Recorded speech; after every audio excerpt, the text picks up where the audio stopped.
What's going on, everybody? Welcome back to another video. Today I'm going to be talking about Scream 2. The first thing that I would like to go over is just my general thoughts about the movie. So I'm going to preface this by saying the first Scream is an absolute classic. I watch it every couple years. It's awesome. This was not as good as the first one, which, I mean, that's hard to do, to have a sequel surpass the first movie. They talk about that in this. I don't think this movie is as good as the first one, but I think it's solid. It's a good time, and it's definitely a great follow up to the first movie. So, yeah, my overall opinion of this is that I like it, and I think it's a solid sequel. So, jumping right into the plot summary. So, Sydney from the first movie is away at college. Randy also goes to her college. At the beginning of the movie, there's a couple students. They're killed in a theater by someone wearing the ghost faced mask and costume. So, you know, everything is happening again. We have a copycat killer on our hands. Dewey flies out. He comes back to protect Sydney. Gale Weathers comes back. So we have all the original characters. We have a Ghostface copycat killer, and students are turning up dead. People are getting picked off. You know how it goes. So that's the basic plot right there. Now I'm gonna jump right into my likes, and I already mentioned the opening, but that's actually the first like that I wrote down. The opening was so good.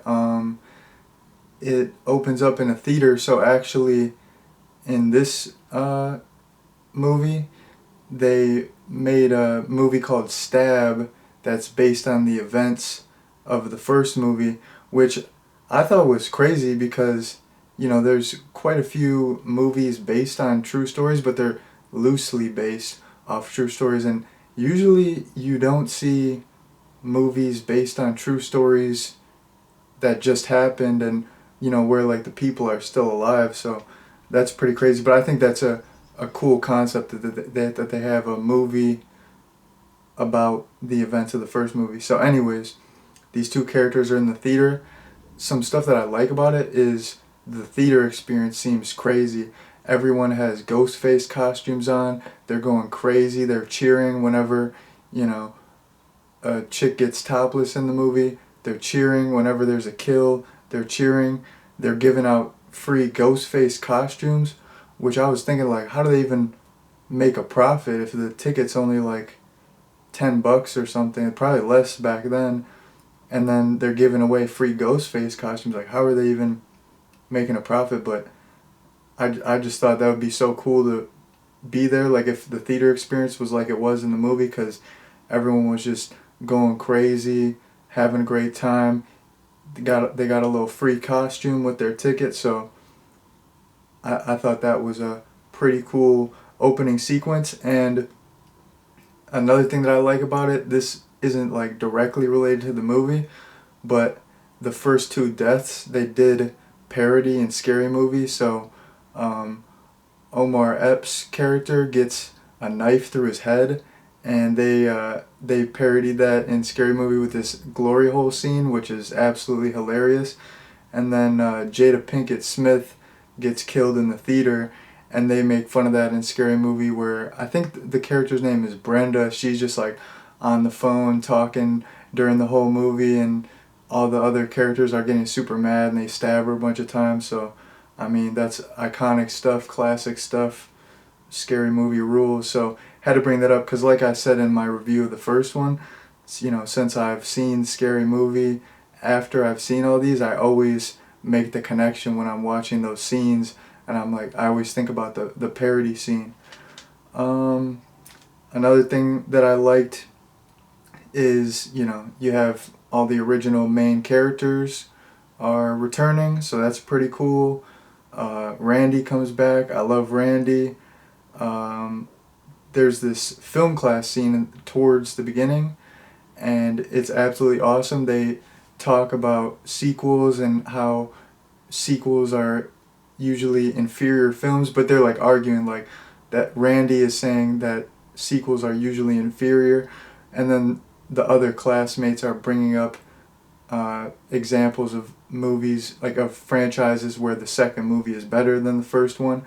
And they mention like a lot of really popular movies, but then one guy mentions House 2, which I've seen the first House. I haven't seen the second House, but that's that's somewhat popular, but it's more, I feel like more just horror fans would get that reference. That's not like a super topical reference. So I thought that was cool. I mean, you can tell from the writing that, Kevin Williamson is just a huge horror fan. There in my likes I have some other references cuz Randy references some college horror movies later on, so that was pretty darn cool also. So, yeah, actually that's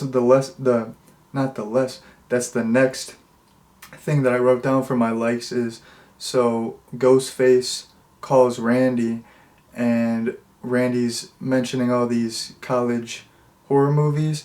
He mentions a bunch. The two that I remember that he mentioned are Final Exam and The House on Sorority Row. I haven't seen either of those, but I know of them, so I just thought that was a cool little reference.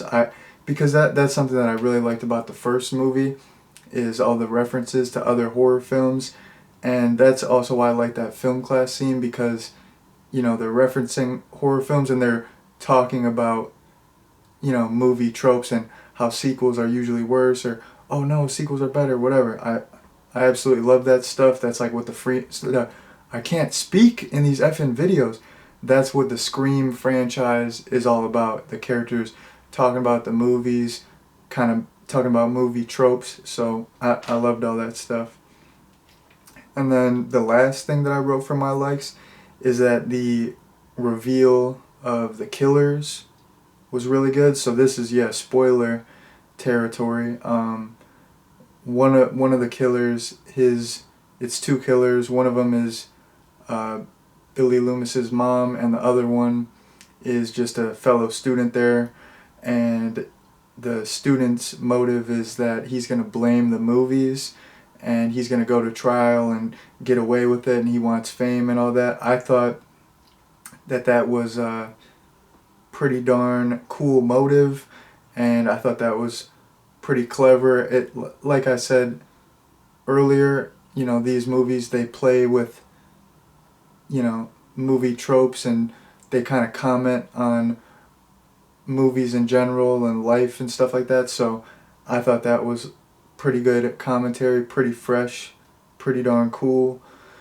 And then the last thing that I wrote for my likes is, I talked about this earlier, the Stab movie, but there's like a scene when it's on TV, and Luke Wilson is playing Billy Loomis, and he's got like Billy Loomis hair going on, and just the way he's like delivering his lines is kind of funny. It's not it's not really intentionally funny, kind of, but he's just like totally embodying Billy Loomis from the first one. So those were all my likes. Now I'm going to jump right into my dislikes. The first dislike is a big one, and that's that Randy died. I mean, Randy in the first one and in this one was my favorite character. He's coming through with all the movie expertise. I feel like he's like a fan favorite character, and I understand why they killed him, because they want you to think that the stakes are high. Anyone can die, but spoiler alert here, in like all the other sequels, all the main characters, they get stabbed or shot like 50 times and they always survive. But my boy Randy had to go, so I mean, couldn't they have taken someone else? I don't know, but yeah, that was pretty darn unfortunate because he was my favorite character. And the other dislike that I have is so Randy is at like Baskin Robbins. They're eating some ice creams. I don't even know, is it like if it's a ice cream or a milkshake, because I got a spoon and a straw going on. So I was like, is that a milkshake or ice cream? I don't know. I don't even know why I brought that up, but I was thinking that. But anyways, when they're at Baskin Robbins talking, Randy points out that sequels always have a higher body count and more gore, and he uses this term that I really like. He's like, carnage candy, which, I mean, solid term, iconic stuff right there. But I feel like this movie doesn't really have a higher body count than the first one. It's pretty much the same amount of kills, and it's not really gorier or bloodier. It's pretty much the same as the first one in terms of that, which is fine, but the fact that they pointed that out, you think they would like have way more kills or it'll be way gorier. So I like, if they didn't point that out, it wouldn't bother me, and I like that they did point that out. But if you're gonna point that out, like, have more kills and make it gorier, because it was pretty much the same as the first one in terms of kills and gore. So that's all I have for my dislikes. Not too many dislikes, because like I said, this is a pretty solid movie. So now I'm gonna jump into my WTF moments. The first one is Randy talking in a British accent. Every time I watch this movie, I'm just like, what? Like, what's the point? I mean, it's not something that like pisses me off, but I'm just like, why the heck is he talking in a British accent? I just can't wrap my head around it. It's confusing. It's like, what's going on? What's up with the British accent, my dude? Like, I don't get it. I don't know. So another WTF moment is Sarah Michelle Gellar's character is at the house. She's like the sober sister, so she has to stay back, and if someone calls her up, she has to give them a ride. And she's watching TV, and she's flipping through the channels, and it's all like black and white horror movies. And I've seen this in countless movies. I've seen this in a billion movies where it's like a modern movie, and the characters are always watching like old black and white movies. Like, okay, so this came out in 1997. Like, would some college age sorority girl really be watching like black and white horror movies? I don't know. The two reasons that I thought why is maybe, because Kevin Williamson, it seems like he's a pretty darn big horror fan. Maybe he was paying homage to those movies. And the other thing that I thought is maybe since they're so old, they're like public domain, where those are like the only type of movies where you wouldn't have to pay to put them in your movie. So that's all that I thought. But I always see movies and they're watching like just super old black and white movies, and it's like some young 20-year-old girl or something. I'm like, would they really be watching that? I don't know. And my last WTF moment isn't even about the movie itself. It's about the back of the DVD that I have. So, I mean, maybe people have a different copy of the DVD and this isn't on it, but alright, check this out. There's some glare going on, but if you all can see that quote, it's a quote from Rolling Stone, and the first word that they use to describe the movie is delicious. And I was just like, when I got this, I was like, delicious? Like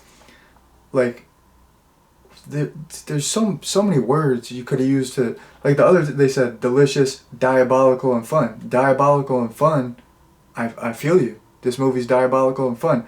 Delicious, I don't know if I would have used that word. Like if someone comes up to me on the street and they're like, hey man, have you seen Scream 2? Like, what do you think I'm gonna be like? Yeah, dude, I love Scream 2. That movie's delicious. Like, nobody would ever use that word to describe this movie. This isn't the Food Network, dude. Like, what the heck?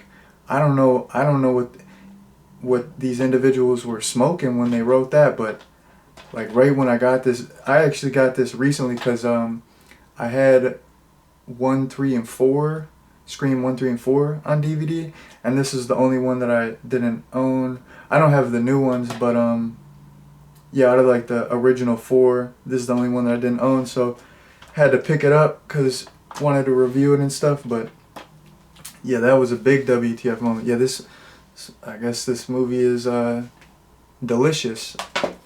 I don't know. What do I know? Who knows? But anyways, I pretty much said everything that I want to say.